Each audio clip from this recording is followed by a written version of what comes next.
everyone, I'm Karsten. And I'm Brianne. And today we're talking about our top 10 favorite junk rares in Commander. Keep in mind that when we say junk rares, we are referring to price, not the quality of the card itself. These are the cards that are so cheap that you should never even have to worry about trading for them. The sort of rares we give to new players by the stack to get their collections started.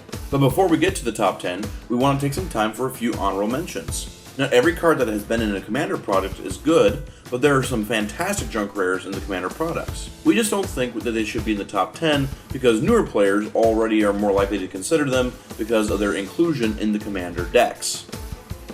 Now for our top 10.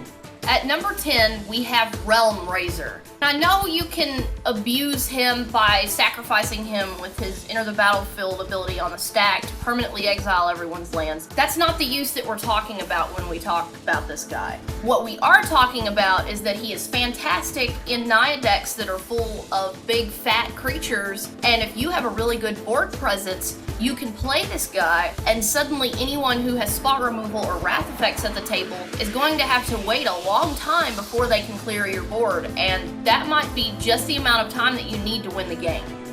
At number 9, we have Identity Crisis. And this is a really popular card for obviously the white and black color combination. This card can be completely crippling to one player in the game.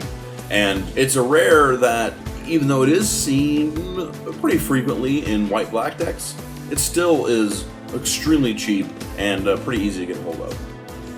At number 8, we have World Queller, and I have loved this guy since he was first printed. And the really great thing about this guy is that you can name a permanent type that you don't have.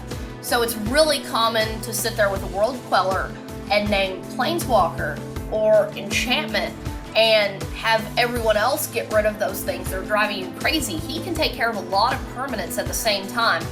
He is a big scary threat, and a lot of times I see people kill him just because they don't want to have to deal with the headache of losing something every time I take a turn. So at number 7, we have Mizzium Transreliquat. This card is silly. It can do some silly things. This card, there's just so much potential for this card. Yeah, it has that temporary copy ability if you just want to copy something until the end of turn. Now, once you commit to copying an artifact, you have to permanently copy artifacts from then on. I don't know about you, but having an artifact that can morph into any other artifact on the table is really good because you're like, oh, I think I'm going to make Mizzium Transreliquat a copy of my Gilded Lotus for a few turns because I need some mana, and that silliness just keeps on going. At number 6, we have Brittle Effigy. This is colorless removal, exiling removal, for colors that don't get that. So we're talking about blue and red mostly. Brittle Effigy also has the advantage of being fetched up with Trinket Mage. It's kind of cruddy that it exiles itself, so you can't abuse it. But like we've said before, if the worst thing you can say about a card is that you can't abuse it, then that's not really criticism. Brittle Effigy is just so fantastic. And at number 5, we have Gather Specimens. That blue, hilarious, fun stuff where you get to steal your opponent's stuff. Kind of like a keto playstyle. And so in a way, it actually acts more like a counterspell, almost, than an actual just steal effect.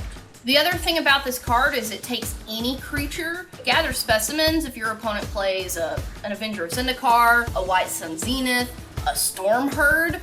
Gather Specimens will take any tokens that enter the battlefield under their control as well. So it's a lot more versatile in that it doesn't just let you steal a creature. You could steal an entire token army that someone's trying to generate. At number 4, we have Ogre Battle Driver. And a lot of times I don't like having a smaller body that doesn't really attack well. But Ogre Battle Driver is 4 mana, so he's relatively cheap. And he gives all your stuff haste, but that +2/+0 buff is really nice because the enchantment that does this is 1 more mana, and it's a lot more expensive money-wise. Not to mention, there's a lot more ways to find creatures, especially if you're playing red-green, and we know that red-green is really good at bringing the beats. So Ogre Battle Driver just takes all those creatures you're playing and makes them terrifying as soon as you cast them. At number 3, we have Fated Return. I think it's one of the best resurrect spells to come out in a long time. At instant speed, you're going to be playing this on other people's turns. You can play Fated Return on your turn, and it gives you a little bit of extra bonus. The real kicker here is the Indestructible. The mana cost at triple black might seem a little hefty. The decks that can play this card are going to love it.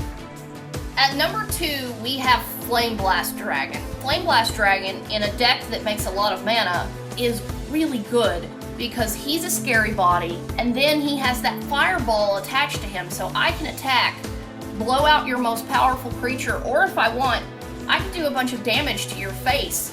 Keep in mind also that it says target creature or player, so Flame Blast Dragon is also an excellent political card, because you can be like, yeah, I'm attacking you, so my Flame Blast Dragon doesn't die because you don't have any flying blockers, but I'm actually shooting my fireball over at this other guy.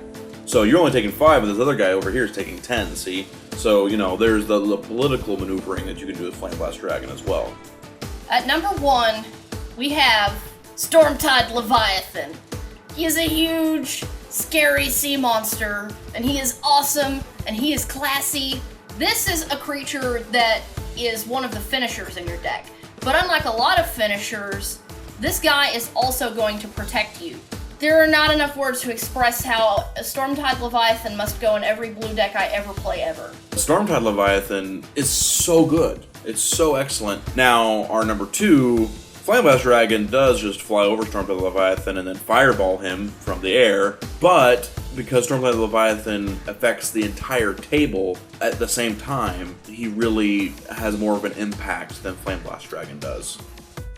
Hopefully this list has helped the budget builders out there find some new options. This list also shows that not all good Commander cards have to be really expensive, because we both play many of these cards in our own non-budget decks. What is your favorite junk rare? Let us know in the comments below, and as always, thanks for watching.